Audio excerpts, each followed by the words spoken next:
Did you know કે એક over carrying mummy એ કેટલીક વાર એક મોટું વરદાન નથી હોતી, એક શ્રાપ પણ હોઈ શકે છે.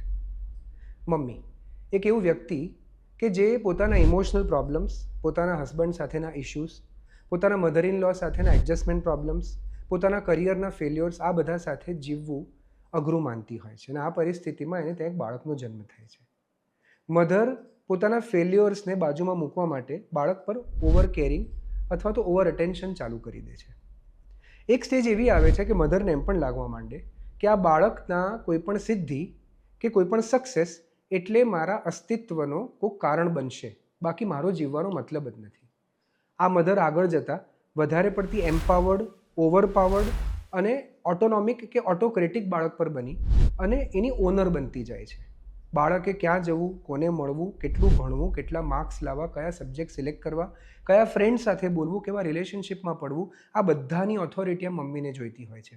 એટ અ પોઈન્ટ આ એના નાર્સિસિઝમનું એક્સટેન્શન થતું જાય છે કે જે હું ન કરી શકી એના કરતાં 10 ગણું મારા બાળક પાસે કરાવી મારા જીવનનો પર્પઝ ક્યાંક હું શોધીશ.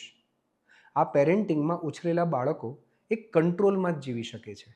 આમની ઇન્ડિપેન્ડન્ટ થિંકિંગ ડેવલપ નથી થતી.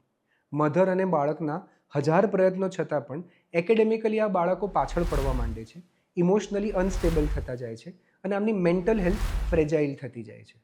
પ્રેશર સિચ્યુએશન્સ આવે ત્યારે એ જ મધર સામે જોવાની કોશિશ કરે છે જે એના બધા જ પ્રોબ્લેમને સોલ્વ કરી શકશે એવું એ માને છે. પણ આ એ જ મધર છે જે પોતાના લાઈફના પ્રોબ્લેમ્સ ક્યારે સોલ્વ નથી કરી શકી. એટલે સોલ્યુશનની કોશિશમાં મધર અને આ ચાઇલ્ડ મળી અને પ્રોબ્લેમને વધારે વણસી જેવું વર્તન કરી બેસે છે.